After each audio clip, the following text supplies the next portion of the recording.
আশা করছি আপনারা সবাই ভালো আছেন, সুস্থ আছেন। এই আরেকজন চলে এসছে, সবাইকে হ্যালো বলো। হ্যালো, মুখটা দেখা যাচ্ছে না, একটু ঠিক করে হ্যালো। বললে তোমরা সবাই কেমন আছো? তোমরা সবাই কেমন আছো? ভালো আছো? ভালো আছো? এই গরমে সুস্থ থাকাটাই হচ্ছে মেন ইম্পর্টেন্ট কাজ। ওই নিজে অসুস্থ হয়ে গেছিলো প্রথমে, ওর পাপা, তারপরেই ও একসাথে দুজনেই অসুস্থ হয়ে গেছিলো। একটু সর্দি কাশি জ্বর বমি, ডক্টর দেখানো হয়েছে, কাশিটা এখনও আছে, জ্বর বমিটা নেই, কাশতে কাশতে বমি হয়ে যাচ্ছিলো, বাট এখন একটু স্টেবল। তো আমি একটা কথা বলবো। বলো। আমাকে অন্য শীত খেতে গেলে লাজেস খেতে হয়। আর সব থেকে ডিফিকাল্ট জব হচ্ছে ওকে ওষুধ খাওয়ানোটা। মানে ছোট থেকে সব বাচ্চারাই ওষুধ খায়, ও খায় সবার মতো, কিন্তু এবার এত প্যানিক করেছে ওষুধ খেতে, মানে রীতিমতো 4 জন যখন যে বাড়িতে থাকছে, মা আর আমি তো কমন, পাই আর ওর পাপা যখন থাকছে, মানে 4 জনকে হাতে কিছু না কিছু নিয়ে থাকতে হচ্ছে, একজন ওষুধ, একজন লজেন্স, একজন বাতাসা, একজন জল, ঠিক আছে। এত প্যানিক করে গেছে।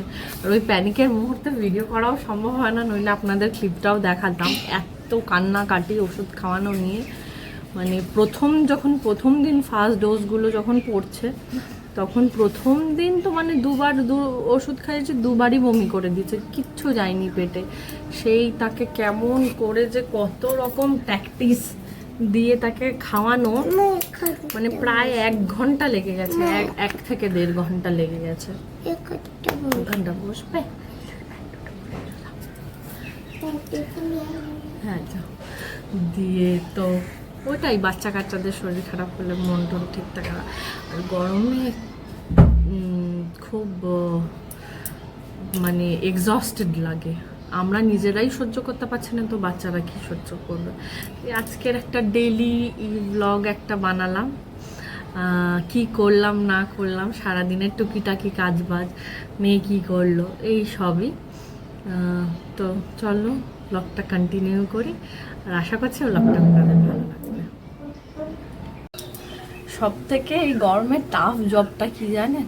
গিয়ে রান্না করা আর ভাবা যে কি খেলে শরীরটা একটু ঠিক থাকবে। সব সময়ও যে সিম্পল খেতে ইচ্ছা করে তাও না, আবার সব সময়ও যে হেভি বা একটু রসা কষা খেতে ইচ্ছা করে তাও না। তাই কালকে যেমন একদম সিম্পল রান্না হয়েছিল, ভাত ডাল আলু ভাজা, হ্যাঁ, আর একদম পাতলা প্লেন ডাল আলু ভাজা কুমড়ো ভাজা এরকম। কালকে একদম লাইট খেয়েছে, আর রাতের জন্য করা হয়েছিল আলু পটলের তরকারি। কিন্তু তাই মা আজকে বললো আজকে একটু আলাদা খাই, গরমে রোজ রোজ একরকম ডিমের ঝোল না খেয়ে একটু অন্যরকমভাবে করি। আমি বললাম ঠিক আছে করো, তাহলে তুমি রান্নাটা করো, আমি তোমার ভিডিওটা করি, ব্লগটা বানাই।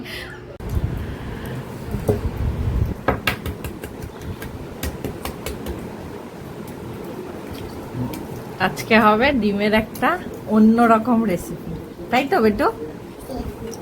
কে বানাবে ডিমটা?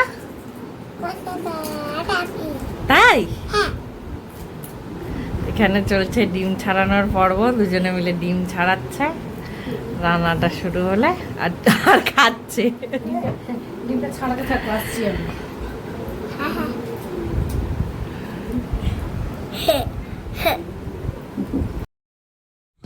কড়াইতে প্রথমে সাদা তেল দিয়ে তেলটাকে হালকা গরম করে নিতে হবে, তারপরে একটু নুন আর হলুদ দিয়ে দিতে হবে। নুন আর হলুদ দিয়ে আগে থেকে দিলে ডিমগুলোর মধ্যে একটু নুন হলুদ ঢুকে যাবে, তাতে ডিমগুলো খেতেও ভালো হবে।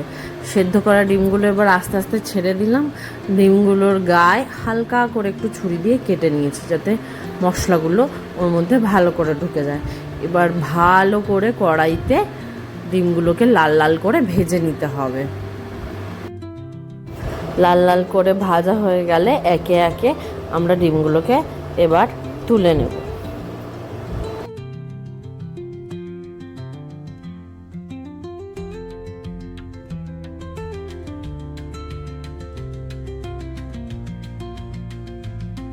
এবার কড়াইতে আরেকটু সামান্য তেল দিয়ে আর একটা শুকনো লঙ্কা ফোড়ন দিলাম, কড়াইতে ফোড়নটা দেওয়া হয়ে গেলে হাফ করে কেটে রাখা পেঁয়াজগুলো, অ্যাকচুয়ালি হাফ মুন করে কেটে রাখা পেঁয়াজগুলো দিয়ে দিতে হবে।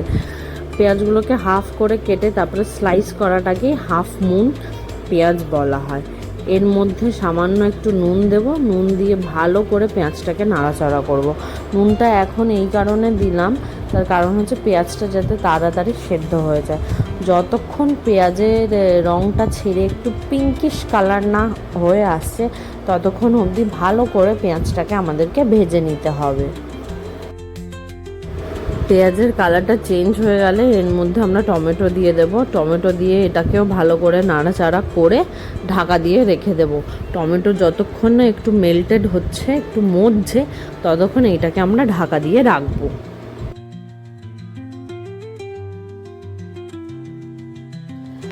ঢাকনা খুলে এবার একে একে পেঁয়াজ টমেটোর মধ্যে আমরা 2 টেবিল স্পুন আদা, কাঁচা লঙ্কা, রসুন বাটা দিয়ে দেব। 2 টেবিল স্পুন দিয়ে ভালো করে নাড়াতে থাকবো। এটা যতক্ষণ না এই বাটা মশলার কাঁচা গন্ধ হিকটা বেরোচ্ছে ততক্ষণ এটা একটু হালকা করে নাড়িয়ে চাড়িয়ে রেখে দেব। এবার এর মধ্যে সামান্য একটু জল দেব যাতে পেঁয়াজ টমেটোর সাথে আদা রসুনের পেস্টটা ভালো করে মিক্স হতে পারে। এরপরে একে একে 1 টিস্পুন হলুদ গুঁড়ো, 1 টিস্পুন ভাজা জিরের গুঁড়ো। আমাদের বাড়িতে ভাজা জিরে গুঁড়োটা সবসময় করা থাকে, তার জন্য আমরা দিয়েছি। এটা অপশনাল, যদি আপনাদের কাছে না থাকে আপনারা যে কোনো রেডিমেড জিরের গুঁড়ো ব্যবহার করতে পারেন। 1 টিস্পুন ধনে গুঁড়ো, স্বাদ মতো নুন, 1 টিস্পুন লঙ্কার গুঁড়ো আর 2টো কাঁচা চেরা লঙ্কা এর মধ্যে দিয়ে ভালো করে মিক্স করে নেব। মোট কথা পাতি বাংলা কথায় যেটাকে বলা হয় ভালো করে কষিয়ে নেব।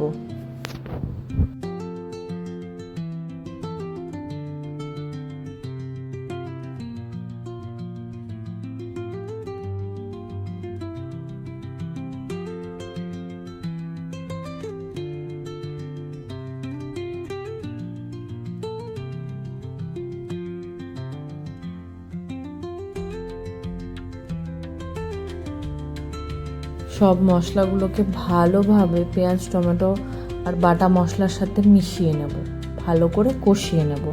এবার এর মধ্যে দই আর 4 মগজ বাটার পেস্টটা দিয়ে দেব। এটাই এই ডিমের স্পেশালিটি, এই রেসিপিটার স্পেশালিটি, যেটা একদম বাড়িতে রেগুলার ডিমের রান্না থেকে এই রেসিপিটাকে আলাদা করে। আর মিক্সিতে সামান্য একটু জল নিয়ে সেটাও বাদবাকি পেস্টের অংশটুকু মিশিয়ে দেব। এবার এটাকে ভালো করে নাড়িয়ে চাড়িয়ে ঢাকা দিয়ে রেখে দেব যতক্ষণ না অবধি এটা তেল ছাড়ছে, এটা পুরোপুরিভাবে কষানো হচ্ছে। ঢাকা দেওয়ার আগে এর মধ্যে একটু কাশ্মীরি গুঁড়ো লঙ্কা মেশাবো, জাস্ট ফর কালার, যাতে দেখতে খুব অ্যাট্রাকটিভ লাগে, ভাইব্রেন্ট লাগে। আর কথায় আছে না, খাওয়ার আগে দেখনদারি, যে রান্না দেখতে ভালো হয় সে রান্না খেতেও ভালো হয়। কাশ্মীরি লঙ্কার গুঁড়োটা দিয়ে ঢাকা দিয়ে রেখে দেবো। এরপরে ঢাকনা খুলে যখন তেল ছেড়ে যাবে, ঢাকনা খুলে এর মধ্যে 1 চামচ বাটার দিয়ে দেব। এই বাটারের স্বাদটা ডিমের স্বাদটাকে একটা অন্য লেভেলে নিয়ে চলে যায়। বাটার দিয়ে ভালো করে মিক্স করে নেব। এবার এর মধ্যে একটু শাহি গরম মশলা দিয়ে দেব। নামানোর আগে আমাদের রান্না প্রায় শেষের পথে, বাটারটাকে মিক্স করে শাহি গরম মশলা দিয়ে দিলাম। এবার ডিমগুলো একে একে দিয়ে এটা ভালো করে একটু কষিয়ে নেব, নাড়িয়ে চাড়িয়ে নেব। প্রায় আমাদের রান্না রেডি। আপনারা যদি একটু গ্রেভি খেতে চান তাহলে এইখানে সামান্য একটু গরম জল দেবেন, আর যদি গ্রেভি খেতে না চান, একদম শুকনো শুকনো খেতে চান, তাহলে নামিয়ে নিতে পারেন। আমরা একটু জল দিলাম যাতে একটু, খুব শুকিয়ে গেছিলো, একটু জল দিলাম যাতে একটু গ্রেভি গ্রেভি থাকে। এবার আমরা এটাকে নামিয়ে নেবো একে একে। ঢাকা দিয়ে আর 5 মিনিট রেখে স্ট্যান্ডিং ওভেশনে, ফুটে গেছে, ঢাকা দিয়ে আর 5 মিনিট রেখে স্ট্যান্ডিং ওভেশনে নামিয়ে নেব। আমাদের স্পেশাল ডিমের কারি একদম রেডি, মায়ের হাতের বানানো স্পেশাল ডিমের কারি। কমেন্ট করে অবশ্যই জানাবেন এবং বাড়িতে ট্রাই করবেন যে ডিমটা খেয়ে কেমন লাগলো। প্রত্যেকজনের কমেন্ট আমার চাই, আর আমি আশা করব এই রেসিপিটা আপনারা বাড়িতে ট্রাই করবেন এবং জানাবেন। লাস্টে নামানোর আগে মা এখানে একটু কালার অ্যাডের জন্য আরেকটু সামান্য লঙ্কার গুঁড়ো দিয়েছিল, আর যা লঙ্কার গুঁড়োটা দেওয়ার ফলে সামান্য একটু জল দিয়েছিল। এবার এটা নাড়িয়ে চাড়িয়ে আপনারা নাবিয়ে নেবো। আপনারা চাইলে এটা মানে স্কিপ করেও চলে যেতে পারেন। আশা করছি রেসিপিটা আপনাদের ভালো লাগবে। কমেন্ট করে কিন্তু অবশ্যই জানাবেন।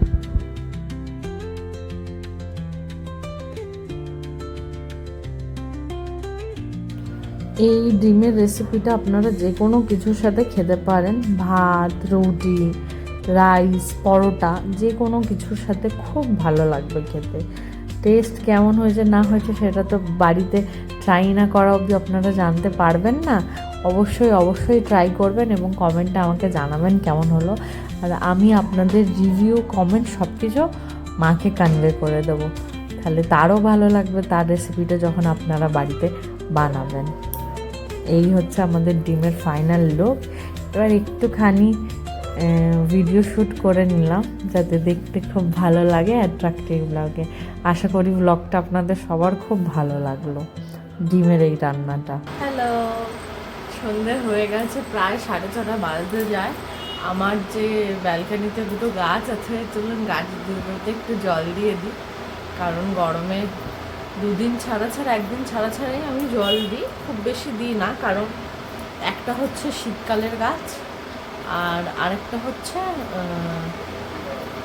Z plant. তো বেশি জল খুব রোজ দিতে লাগে না, 1 দিন ছাড়া ছাড়া দিই। আর খুব বেশি গাছ রাখিনি, কারণ আমি গার্ডেনিংয়ে খুব একটা পটু নই, কিন্তু ওপরে অনেক গাছ আছে। মা খুব গার্ডেনিং করতে ভালোবাসে, কোনো এক ব্লগে দেখাবো ওপরের গাছ। রেখেছিলাম আরও 2-3টে শখ করে গাছ। একটা রেখেছিলাম স্ট্রবেরি, একটা রেখেছিলাম টেবিল কামিনী, কিন্তু দুটোকেই আমি বাঁচাতে পারিনি। তো সেই জন্য আর মানে নতুন করে কিছু আনিনি, কিন্তু আমার সূর্যমুখী লাগাবার খুব ইচ্ছা। তো সূর্যমুখী লাগাবো, কয়েকদিন পরেই লাগাবো। আমার ভয় লাগছে যদি বাঁচাতে না পারি, যদি মরে যাই তখন খুব খারাপ লাগে, মানে কোনো হয়তো খামতি থেকে যায়। কিন্তু এই দুটো গাছকে আমি খুব যত্নে রেখেছি, তাই জন্য এখন কোনো গাছ আমি মানে আর বাড়াতে চাইছি না। এই মানে অল্প থাক, ভালো থাক, সুস্থ থাক, বেশি হয়ে গেলেই আবার গন্ডগোল হয়ে যাবে। কিন্তু মাঝে মধ্যে ইচ্ছা হয় না যে একটু এই গাছ লাগাই, ওই গাছ লাগাই। খুব বেশি যে আহামরি গাছ লাগানোর শখ সেটা না, ওই বেছে কেছে কয়েকটা, যেমন সূর্যমুখী লাগাবার ইচ্ছা আছে, আর একটা টেবিল কামিনী নেওয়ার ইচ্ছা আছে। আমার খুব ভালো লাগে টেবিল কামিনী। লিলি লাগাবার ইচ্ছা আছে, আর স্ট্রবেরি লাগাবার ইচ্ছা আছে, কিন্তু আই এম নট শিওর যে এবার কতটা কি। মানে ঠিকই ছিল গাছটা, হঠাৎ করে কি জানি শুকিয়ে যেতে শুরু করলো। আমি অনেক চেষ্টা করেছি গাছটাকে বাঁচাবার, কিন্তু পারিনি। তাই জন্য মন খারাপ হয়ে গেছে। দুটো থাক, ভালো থাক, তাতেই ভালো। আস্তে আস্তে যদি একটু একটু করে বুঝতে পারি গার্ডেনিংয়ের ব্যাপারটা, একটা দুটো করে গাছ বাড়াবো। খুব যে গাছে ভরিয়ে দেবো সেটাও না, কিন্তু অল্প সামান্য লাগানোই যেতে পারে। তো চলো গাছে জলটা দিই। সন্ধে হয়ে গেছে। এটা হচ্ছে জেড প্ল্যান্ট। এটা একটা গাছ ফুলের, শীতকালের। আর এটা হচ্ছে স্ট্রবেরি। এটার নামটা আমি ঠিক জানি না। আমি যখন ফুল হবে, যখন ফুল হবে তখন আমি আপনাদের দেখাবো। এই গাছটার একটা গল্প হচ্ছে, আমাদের বাড়ির পাশেই বিশাল বড় একটা নার্সারি আছে।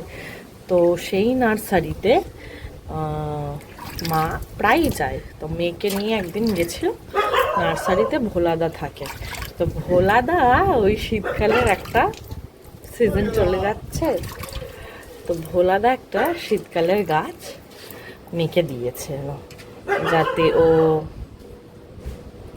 সেটাকে রাখতে পারে, যত্ন করতে পারে। আর আমরা জানি গাছটা হয়তো বাঁচবে না, যেহেতু শীতকালের গাছ, গরমে কি বাঁচবে, মরে যাবে। কিছুদিন যেমন এনেছিলাম তেমনই ছিল। তারপর আমার কি মনে হলো, আমি গাছটা তুলে মানে বস্তাটা কেটে আমি এই টবের মধ্যে ভরে দিয়েছি। তারপরে দেখলাম ও মা, দিব্যি হলো গাছটা। যখন ফুল আসবে তখন আপনাদের দেখাবো। আর এই গাছটাকে আগে এরম হাতে করে জল দিয়ে ভালো করে গাছটাকে স্নান করিয়ে দেবো।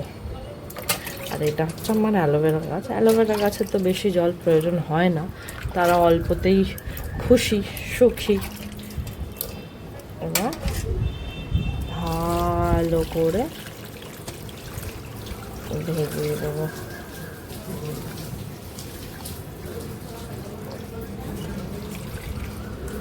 দুটো গাছেই আমার দেওয়া হয়ে গেছে।